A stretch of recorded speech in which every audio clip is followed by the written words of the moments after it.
দিলেন উমারে ফারুক রাদিয়াল্লাহু তাআলা আনহু। আমার নবী বলল না, হবে না। উনিও বসে গেলেন। তো ইনারা দুইজন নবীর পার্শ্বে বসে আছেন। বেশ 1 ঘন্টা পর ইনারা বলছেন, ইয়া রাসূলুল্লাহ, বিয়ে যখন দিবেন না তাহলে আমরা এবার যাই। আমার নবী বলল, ঠিক আছে, তোমরা চলে যাও। এরা দুইজন আবু বকর সিদ্দিক আর উমারে ফারুক রাস্তা ধরে যাচ্ছেন। একটু দূর আগিয়ে গিয়েছেন।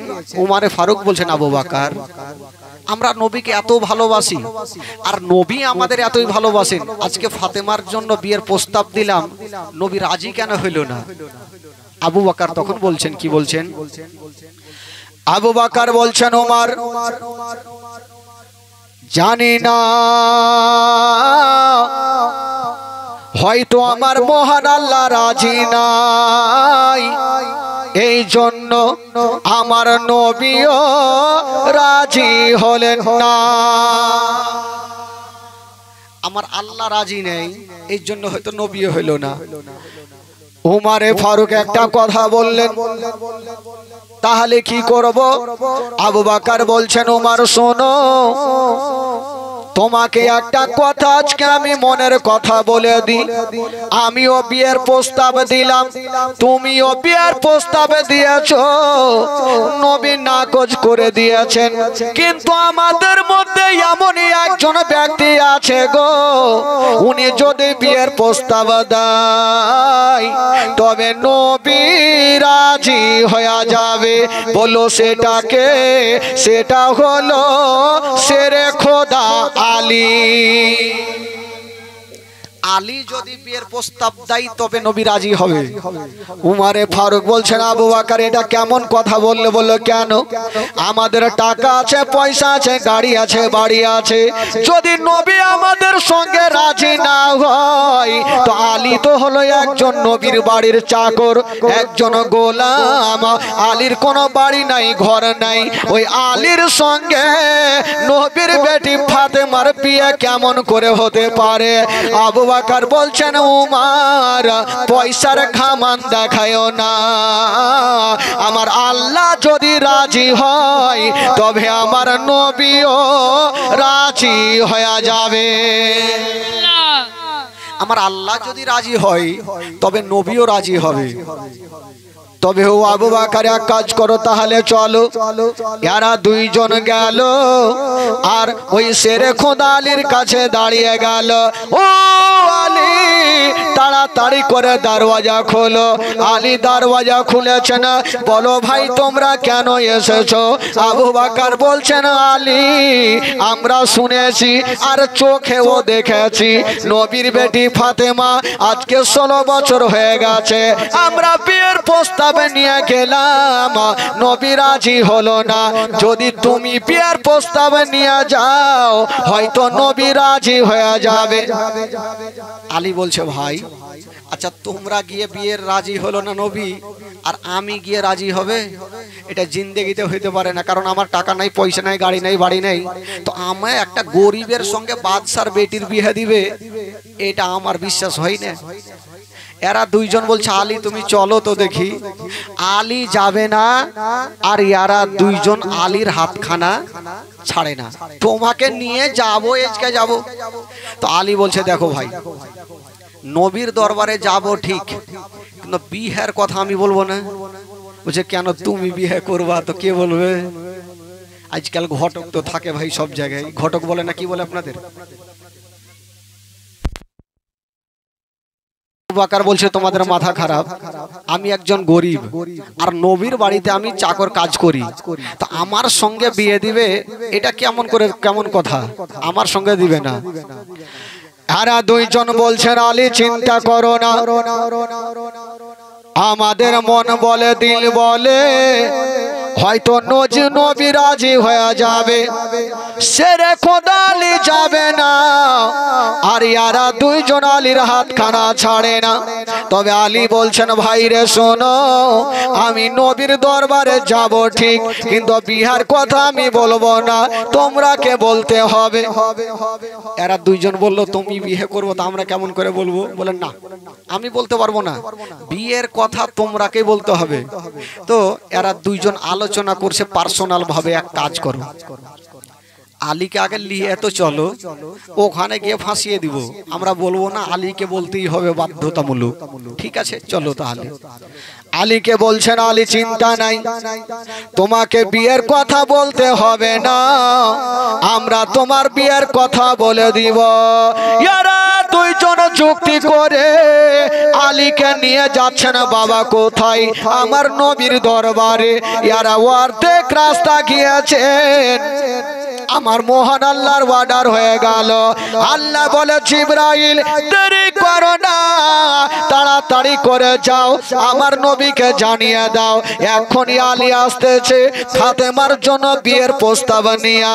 তুমি জানিয়ে দাও আমার আল্লাহ তাআলা আলীর সঙ্গে ফাতেমার বিয়েতে রাজি হয়ে গেছে।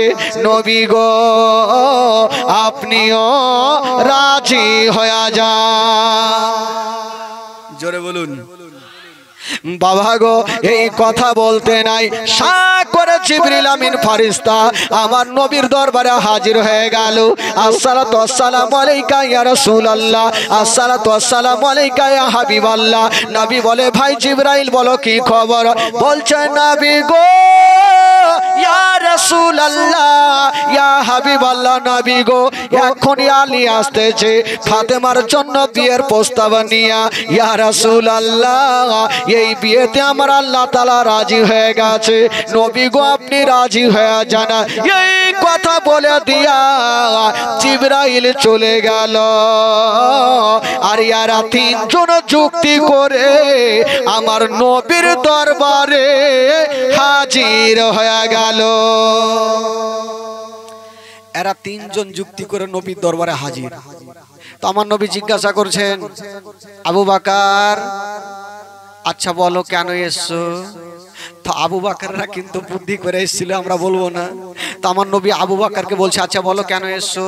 আবু বকর লম্বা সুরে বলছে, মানে আমি বলবো না।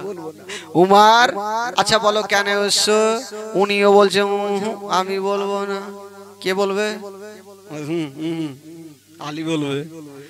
আলী বাড্ডা চিন্তাতে পড়ে গেল। আবু বকরকে বলছে, আবু বকর বাড়ি থেকে ফাইসালা করে এসছো, বিয়ের কথা আমি বলবো না, তোমরা বলবে, বলো। আবু বকর বলছে, আমি পারবো না। উমর তুমি বলো, আমিও পারবো না। কেমন কথা বলছো? তোমরা যুক্তি করে আসলা বিয়ের কথা বলবো, আর এখানে আহা উহু কেমন কথা? তোমরাকে বলতে হবে, এরা বলবে না, অন্যদিকে মুখ ঘুরিয়ে বসে আছে। আমার নবী বলছেন, এ আলী, আবু বকরের কাছে শুনবো না, উমরের কাছে শুনবো না, আমি তোমার কাছে শুনবো, বল কেন এসছো? আলী ভাবলো ফেঁসে গেলাম। কিছু লোক থাকে না, যখন মারপিট লাগবে তার আগে মার ধর, মারপিট যখন লাগলো তো ওই লোকটা লুঙ্গি ছেড়া বাড়ি পালিয়ে গেছে। এরা ভারদাম ঠুকাঠুকি চলছে, ওই রকম ব্যাপার। এরা দুইজন তো যুক্তি করে মুখ ঘুরিয়ে আছে। আর শেরে খোদা আলীকে জিজ্ঞাসা করছে, তুমি বলো কেন এসছো? আলী বেচারা চিন্তা করছে, বলবো তো বলবো কি? আলী বলছেন, ইয়া রাসূলুল্লাহ, আমি বলবো না বিয়ের কথা, আমি বলবো না। বিয়ের কথা বলছে না, না হলে ফের বুঝে যাবে বিয়ের জন্য এসেছে। বলছেন, ইয়া রাসূলুল্লাহ, যেটার জন্য এসেছি এই যে ইনারা দুইজন বলবে। আমার নবী বলছেন, আলী, আমি আবু বকরের কাছে শুনবো না, আমি উমরের কাছে শুনবো না, আমি তোমার জবান থেকে শুনতে চাই, বলো তুমি কেন এসেছো? আচ্ছা বলুন তো, আলী আমার নবীর দরবারে কেন গিয়েছেন? আমার নবী জানে কি জানে না? জোরে বলুন, জানে কি জানে না? আরো জোরে।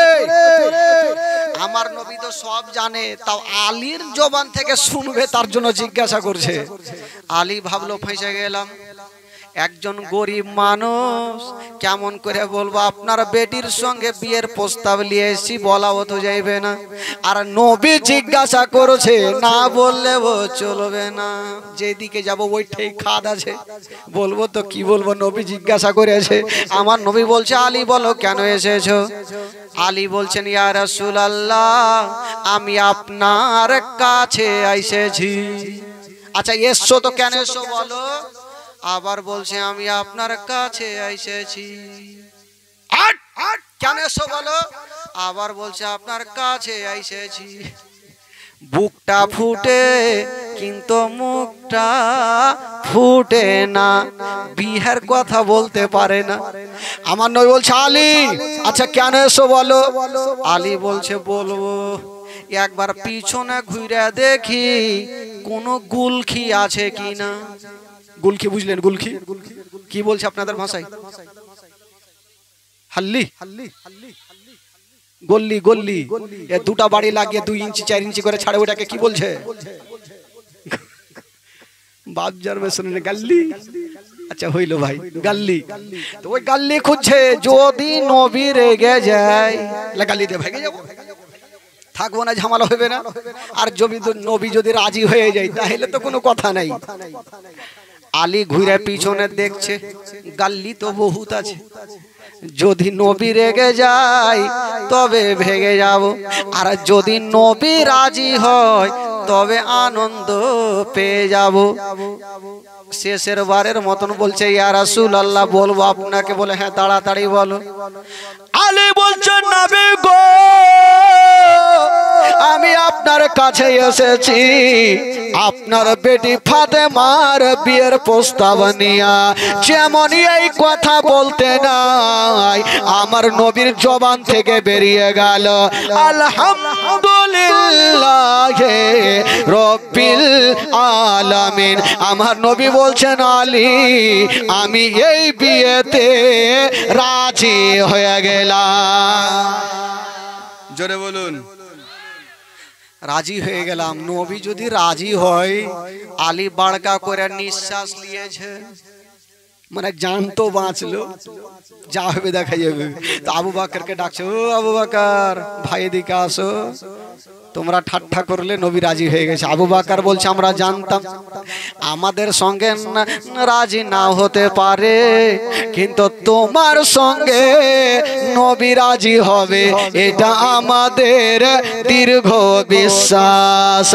ও যুবকেরা, ও গো সোনা মানিকেরা, এইবারে শেরে খোদা কি বলে, শেরে খোদা আলীর সঙ্গে ফাতেমার বিয়ে হবে বাবা। তবে বেরাদারা বিয়ে যখন হবে গো, আমার নবী ফাতেমাকে একদিন ডাক দিলেন, ও বেটি ফাতেমা তোমার সঙ্গে আলীর বিবাহ দেব রে মা। যে আলীর ঘর নাই, বাড়ি নাই, টাকা নাই, পয়সা নাই, ওই আলীর সঙ্গে তোমার বিয়ে দেব। ওই ফাতেমা মুখে উত্তর করলেন না, একটু মুস্কি মেরে হেসে চলে গেলেন। হাসার কারণ হইল ফাতেমা রাজি হয়ে গেছে। আজকাল যদি কোনো বাপ বেটিকে বলে হারে বেটি তোমার বিয়ে দিব, ওই লোকটার গাড়ি নাই, বাড়ি নাই, বাড়ি নাই, ঘর নাই, বিয়ে করবা, বেটি উত্তর দিবে ও হে বুড়া বাপ বিয়ে করব না। জিন্দেগিতে মানবে না ভাই। হ্যাঁ, নিজের লাইফ নিজেই দেখবে। কিন্তু কেমন ছিলেন ফাতেমা তুজ জাহরা, ভাবছেন আমার আব্বা যেখানে দেবে সেখানে ভালো জায়গাতেই দিবে। রাজি হয়ে গেলেন। এবার ফাতেমার সঙ্গে আলীর বিবাহ বাবাগো সম্পূর্ণ হবে। বেরাদার বন্ধুগণ, বাবাজি আমার নবী জিজ্ঞাসা করছেন আলী তোমার সঙ্গে যে ফাতেমার বিয়ে দেব, আচ্ছা বলো তোমার কাছে কি আছে? আলী বলছেন ইয়া রাসূলুল্লাহ, ইয়া হাবিবাল্লাহ, নবী গো আমার কাছে এমনই জিনিস আছে অন্য জনের কাউরি কাছে পাওয়া যাবে না। বলো কি আছে? বলছেন ইয়া রাসূলুল্লাহ আমার কাছে দয়ার নবী মুস্তাফা আছে, আমার কাছে মা আমিনার কলেজা টুকরা আছে, আমার কাছে আব্দুল্লাহর নয়নতারা আছে। আমার নবী বলছেন আলী আমি তো আছি, তোমার কাছে বিক্রি করার কিছু আছে যেটা মোহরানা দিতে হবে, কিছু আছে? আলী বলছেন ইয়া রাসূলুল্লাহ আমি গরিব মানুষ, কোথায় পাবো? বিক্রি করার কিছুই নাই, তবে নবী গো আমার কাছে একটা লোহার পোশাক আছে, যেই পোশাকটা পরিধান করে আমি যুদ্ধের ময়দানে যুদ্ধ করি। আমার নবী বলছেন আলী যাও ওই পোশাকটা বিক্রি করে আসো। আলী বিক্রি করে চলে আসিল। বাবা গো কিছু টাকা এনে আমার নবীর কদম মোবারকায় রেখে দিল। আমার নবী বলছেন বেলাল এখান থেকে টাকা নিয়ে যাও আর কিছু খুরমা খেজুর নিয়ে চলে আসো। বাবা গো খুরমা খেজুর নিয়ে আসা হইল। যেমন নিয়ে আসা হইল বাবা গো ওই আলীর সঙ্গে ফাতেমার বিয়ে হয়ে গেল। জোরে বলুন, ফাতেমার বিয়ে কমপ্লিট। আজকাল যখন ভাই খোদার কসম একটু মন দেন, ধ্যান দেন, কেউ কোনো দিকে নজর করবেন না, কারণ শাহিদে কারবালার জীবনী চলছে। আমার নবী যখন আজকাল বিয়ে হয় তখন নতুন বউকে নিয়ে শ্বশুর বাড়িতে যাই কি যাই না ভাই? একটু হ্যাঁ হু করবেন, যাই কি যাই না? যাই। যেদিন বিয়ে হবে সেই দিন জামাইয়ের বাড়ি থেকে গাড়ি যায়, মারুতি যায়, ভ্যান যায়, অনেক লোকজন বরযাত্রী যায়। বরযাত্রী বলে না, কি বলে আপনাদের? বরযাত্রী বলে না? বরযাত্রী যায়। কিন্তু ফাতেমার যে বিয়ে হলো আলীর সঙ্গে, আলীর তো কেউ নাই। আলী একটা ঘরের কোণাতে বসে বসে কাঁদছে।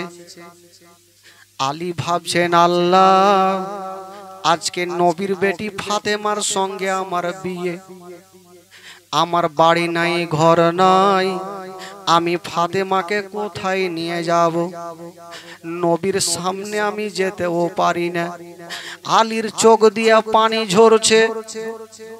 বাবা গো আর আল্লাহর কাছে দোয়া করছেন, আল্লাহ তুমি একটা সুরাহা করে দাও আল্লাহ, আমি যেন ফাতেমাকে নিয়ে কোথাও যেতে পারি।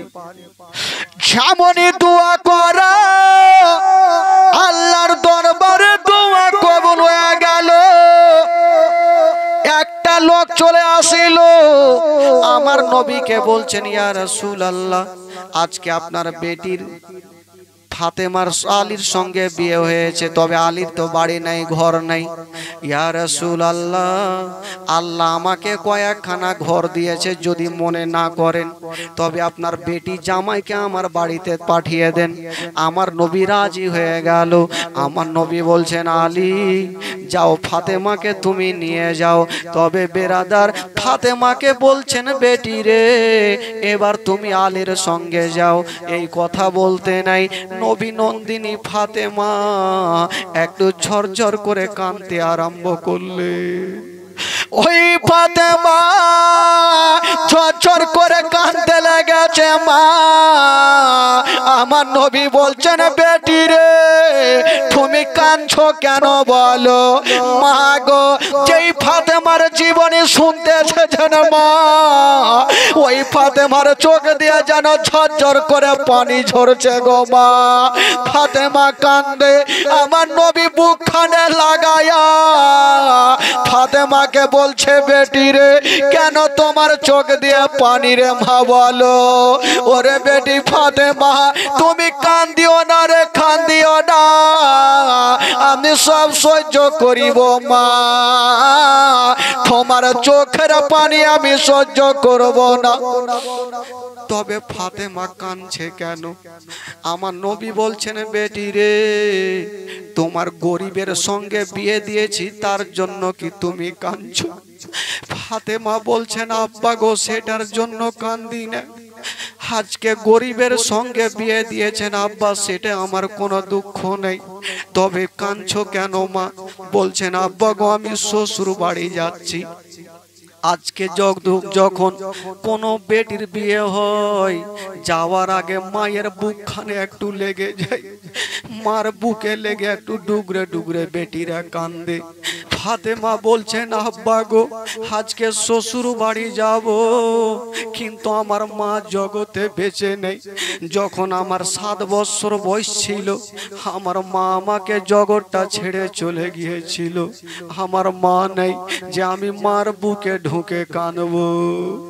আমার নবী বলেছিলেন ফাতেমা কপালে যেটা লেখা আছে সেটা হবে মা, আর তুমি কান্দিও না। ফাতেমা বলছেন আব্বা গো যার মা জগতে বেঁচে নাই তার দুনিয়াতে কিছুই নাই। ওরে যুবকেরা পৃথিবীতে সব খুঁজে পাবেন গো, কিন্তু মার মতো একটা মা পাবেন না।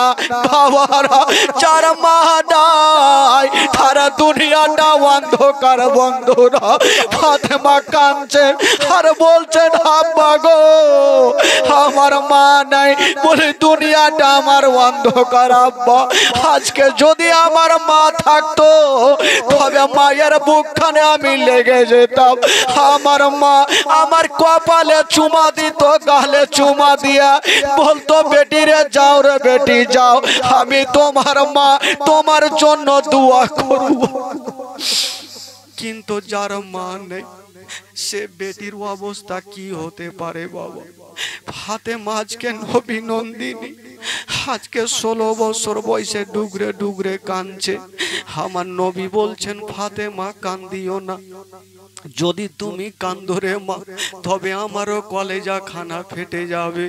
বলছেন বেটি রে তুমি তো 7 বছর বয়সে বাবাকে মাকে হারিয়েছো, তুমি আব্বার কাছে আছো, কিন্তু আমি মায়ের গর্ভে থাকতে আমি যে বাবাকে হারিয়েছিলাম 6 বছর বয়সে মাকেও হারিয়ে দিয়েছিলাম। সেদিন আমাকে সান্ত্বনা দেওয়ার জন্য কেউ ছিল না। বলছেন বেটি রে কান্দিও না রে বা কান্দিও না।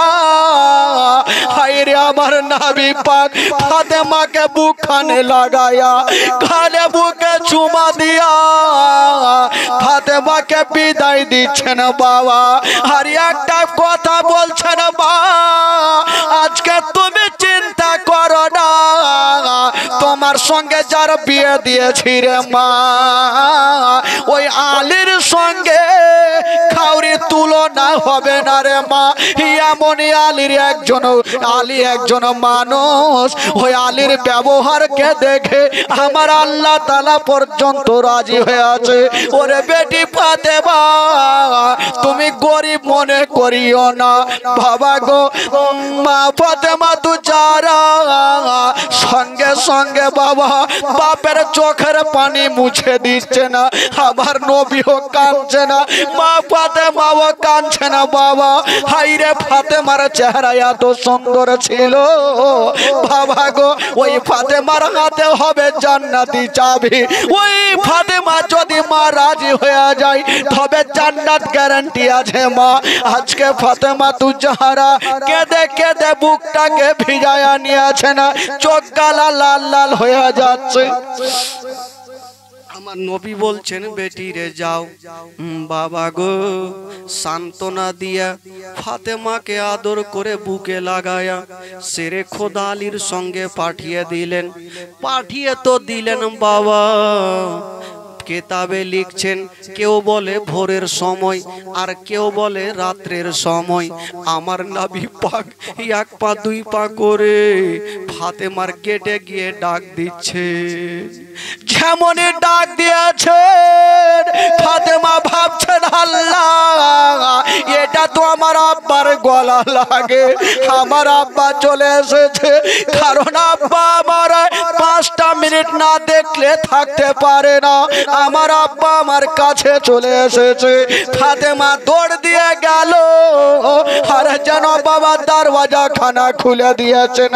যেমনই দরওয়াজা খুলেছে মা সঙ্গে সঙ্গে আমার নবীর চেহারাতে নজর পড়ে গেল।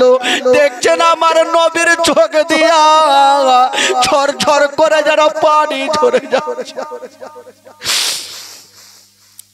ফাতেমা বলছেন আব্বা গো আমি জানি আপনি আমাকে 5টা মিনিট না দেখলে থাকতে পারবেন না, আমি ভালো করে জানি। তবে আমার নবী বলছেন, বেটি রে একবার আমাকে ঘরের মধ্যে নিয়ে চলো।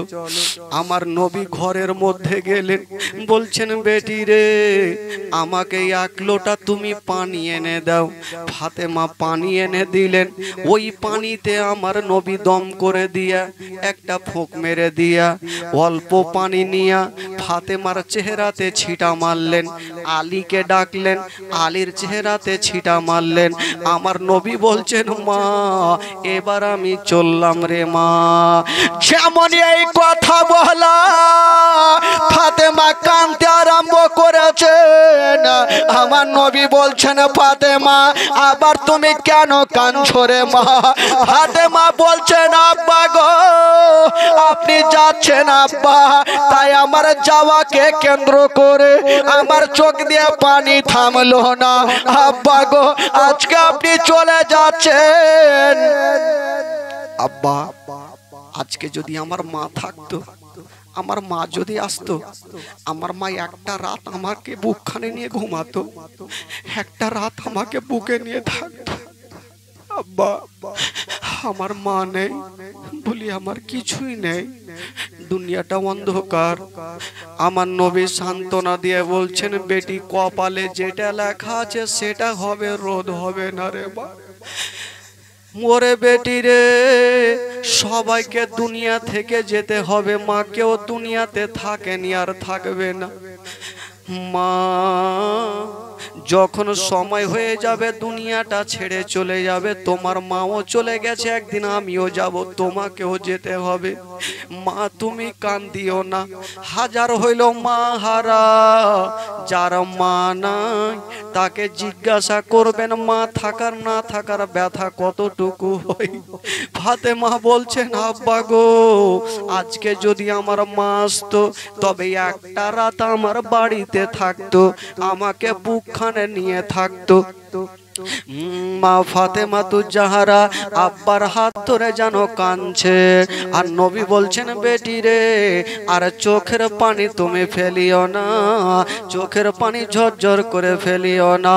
বাবা গো এই জন্য তো কবি লিখেছেন, ডাইনে বামে মাটি আমার মাটির বিছানা, ডাইনে বামে মাটি আমার মাটির বিছানা, আমি চলে যাব আমায় তোমরা ভুলা যাইও না, আমি চলে যাব আমায় তোমরা ভুলা যাইও না। ডাইনে বামে মাটি আমার মাটির বিছানা, ডাইনে বামে মাটি আমার মাটির বিছানা। টাকা পয়সা বাড়ি গাড়ি যাহা করেছে সব কিছু ফেলাইয়া আমি একা যাইতেছি। টাকা পয়সা বাড়ি গাড়ি যাহা করেছে সব কিছু ফেলাইয়া আমি একা যাইতেছি। হাই হাই এত নিষ্ঠুর হবে মানুষ আগে বুঝি নাই, হাই হাই এত নিষ্ঠুর হবে মানুষ আগে বুঝি নাই। ডাইনে বামে মাটি আমার মাটির বিছানা, ডাইনে বামে মাটি আমার মাটির বিছানা, আমি চলে যাব আমায় তোমরা ভুলা যাইও না, আমি চলে যাব আমায় তোমরা ভুলা যাইও না। ডাইনে বামে মাটি আমার মাটির বিছানা। ঘরের বিবি ছেলে মেয়ে আছে যাহারা জন্মের মতো বিদায় করে দিবেন তাহারা। ঘরের বিবি ছেলে মেয়ে আছে যাহারা জন্মের মতো বিদায় করে দিবেন তাহারা। হাই হাই এত নিষ্ঠুর হবে মানুষ আগে বুঝি নাই, হাই হাই এত নিষ্ঠুর হবে মানুষ আগে বুঝি নাই। ডাইনে বামে মাটি আমার মাটির বিছানা, ডাইনে বামে মাটি আমার মাটির বিছানা। একটু আমার সঙ্গে আপনারা পড়ুন তো দেখি, ইমান তাজা হবে। যদি পড়া হয় গুনহা আমাকে দেবেন, নেকি যদি হয় বাবা আপনারা লিয়েন। একটু আমার সাথে পড়ুন, ডাইনে বামে মাটি আমার মাটির বিছানা, ডাইনে বামে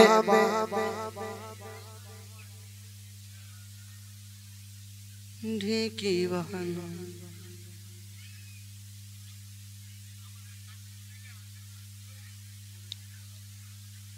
कैसे करे है